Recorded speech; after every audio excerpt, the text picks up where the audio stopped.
ব্যাখ্যা মানে করার মতো আমার কাছে এলেম নাই। অন্য অন্য বক্তাদের আছে নাকি আমি জানি না, আমার ভিতরে নাই।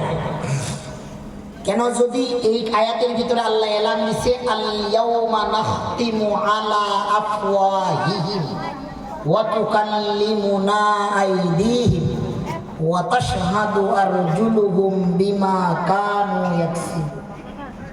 এত বড় আয়াতের ব্যাখ্যা করার মতো আমার কাছে ইলম নাই। কেউ যদি পারেন ইবনে কাসির মারিফুল কোরআন আনওয়ারুল কোরআন দেখা, এটা তাফসীর না পারলেও অর্থটা দেখা দেখে অনেক বড়।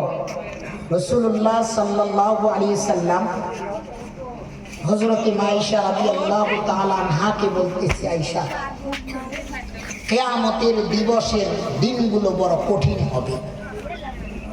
আল্লাহর নবীকে হযরত আয়েশা জিজ্ঞাসা করলেন, ইয়া রাসূলুল্লাহ, এই কিয়ামতের দিনে মানুষের অবস্থা কেমন থাকবে? আল্লাহর নবী অজরে চোখের পানি ফেলে বললেন, আয়েশা, এখানে ৭৩টা কাতারের মানুষ থাকবে, একটা কাতার জান্নাতে যাবে আর ৭২টা কাতার মানুষ দাঁড়ায়া থাকবে। তাদের সকলের শরীরে কোনো কাপড় থাকবে না, বস্ত্র থাকবে না, বস্ত্রহীন থাকবে, কোনো কাপড় থাকবে না, তারা সবাই উলঙ্গ দাঁড়ায়া থাকবে। হযরত আয়েশা রাদিয়াল্লাহু তাআলা আনহা বললেন, ইয়া রাসূলুল্লাহ, এটা কেমন কথা? সন্তানের কাছে মা উলঙ্গ, বাপের কাছে মা বোর উলঙ্গ, মেয়ে উলঙ্গ, এটা তো লজ্জাজনক কথা, এটা কেমন কথা? বলতেছে, হ্যাঁ, এই দিবসে দিনে মানুষগুলো এই উলঙ্গ অবস্থায় ৫০,০০০ বছর দাঁড়িয়ে থাকে। ওই মানুষগুলোর মাথার উপরে সূর্যটাকে ৯ ইঞ্চি মুঠোন হাত উপরে আনা হবে। এই সূর্য, যে সূর্য চলতেছে, এটার থেকে আরো ৭ গুণ উত্তাপ বাড়িয়ে দেওয়া হবে। এই সূর্যের উত্তাপের কারণে মানুষের মগজগুলো ফুটে ফুটে টাস টাস করে বাইরে হবে। আল্লাহ রাসূল অজরে কান্না করতে করতে বলতেছে, হযরত আয়েশা রাদিয়াল্লাহু তাআলা আনহা বললেন, ইয়া রাসূলুল্লাহ, সেদিন কি আপনার কিছু করণীয় থাকবে? আল্লাহর নবী বললেন, আল্লাহর নবী বলতেছে, সেদিন এরকম একটা আদালত কায়েম হবে, জজ, একমাত্র জজ থাকবে আল্লাহ, উকিল কেউ থাকবে না। কিন্তু আখেরি জামানার উম্মতদের জন্য উকিলাতি করার সুযোগ আল্লাহ আমাকে একটু দিবে। আস্তে কোন গুনাহ হবে? আমার একটু সুযোগ থাকবে, কিন্তু ওই টাইমটা, ওই মুহূর্তে অন্য অন্য নবীরা পর্যন্ত আফসোস করেছে, ইয়া আল্লাহ, আপনি যদি আমাদেরকে নবী না বানায়া, অন্য নবীর উম্মত না বানায়া, আখেরি জামানার উম্মত বানাইতা, বড় ধন্য হতো। কিন্তু আমাদের দাম আমরাই বুঝি না, কোন নবীর উম্মত এতটুকু আমরা বুঝি না। আখেরি জামানার নবী, শেষ নবী, লক্ষ লক্ষ পয়গাম্বরের অন্যতম একজন নবী পয়গাম্বর জনাবে মুহাম্মদুর রাসূলুল্লাহ সাল্লাল্লাহু আলাইহি ওয়াসাল্লাম, এমন একজন পয়গাম্বরের উম্মত আমরা। সমস্ত নবীরা কারো কোনো সুযোগ থাকবে না। আল্লাহর নবী আপনাকে আমাকে নেওয়ার জন্য আল্লাহর নবী ডাইরেক্টলি আল্লাহর কাছে সেজদা করবে। আল্লাহ পাক বলবে, হাবিব, ইয়া দোস্ত, আপনি নিচে কেন, আপনি আমার বুকে আসেন। বলতেছে, আমি বুকে তৎক্ষণিক যাব, আমার একটা উম্মত যেন জাহান্নামে না যেতে।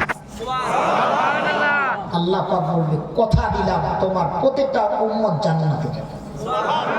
কিন্তু কই নবীকে কি মহব্বত করার দরকার কিনা? এখন তো নবীর নামে কত রকমের গান বাজনা চলে, কিন্তু আমাদের গাও গরম হয় না। কিন্তু দাবি করি যদি বলি কারা মুসলমান, কারা নবীর উম্মত, হাত উঁচা করে বলি আমি মুসলমান, আমি নবীর উম্মত, ঠিক কিনা? নামে টাইটেলে মুসলমান, ঠিক কিনা? এই যে এক কুলাঙ্গা নারীর কুলাঙ্গা সন্তান, যার নামটা নিয়েও ঘৃণা লাগতেছে, আল্লাহকে নিয়ে কত কটূক্তি কথা বলল, মুসলমানদের কোনো গাও বিন্দু মাত্র গরম হয়।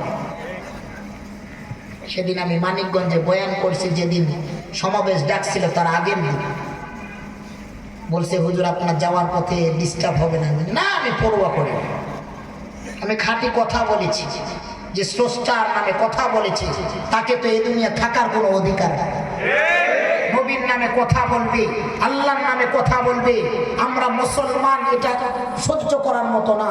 আরে মুসলমান যদি ঈমান থাকে, নবীর ভালোবাসা থাকে, ওই মুসলমান রাজপথে নামায়া ওই জাতির গলা টান দিতে চাইবে, ওই জাতির বিপক্ষে কথা বলবে, এরাই খাঁটি মুমিন, ঠিক কিনা? কথা বলবে না, ঈমানি চেতনা থাকবে না, এরা নামে মুসলমান, এরা দালালেরা নাস্তিক, ঠিক কিনা? আরে মুসলমান, আমরা মুসলমান দাড়ি টুপিওয়ালা হয়েছি না, আমরা মুসলমানের মায়ের পেটে জন্ম হয়েছি, মুসলমানের মার দুধ খেয়েছি। আমার ঈমানি দায়িত্ব আছে। আল্লাহ পাক আমাদের ঈমানি দায়িত্বকে দেখবার বহালমান রাখার জন্য তৌফিক এনায়েত ফরমান। এই আয়াতে কারিমের ব্যাখ্যা এতটুকু তাফসীর করার সুযোগ হবে না, যেহেতু 30 মিনিট টাইম নিয়েছি। একটা ছোট্ট একটা হাদিসের রাবি কম প্রতিটা কথা বোঝায়, বুঝছেন নি? রাসূলুল্লাহ সাল্লাল্লাহু আলাইহি সাল্লামের মদিনা মক্কা দেখবার জন্য সবার মন চাই, চাই না? কিন্তু কারো মন চাইলেও টাকা নাই, ঠিক কিনা? হে শৌকে বহুত দিল মে মগর রাহ বহু দূর हर सही में नजर आए हैं अनवार मदीना यासिन तो हाँ की लक़ब से खुदा तुमको पुकारा मेराज की सब सारी खुदाइयों को दिखाया अल्लाह ने बनाया तुम्हें सुल्तान मदीना। अल्लाह मस्त सुल्तान मदीना। এই মদিনা বড় দামি, এই মদিনা দেখবার জন্য সবাই বেকুল। আপনারা বেকুল কিনা? কারা কারা মদিনা যাওয়ার মন চায়? আল্লাহ এদের হাতগুলো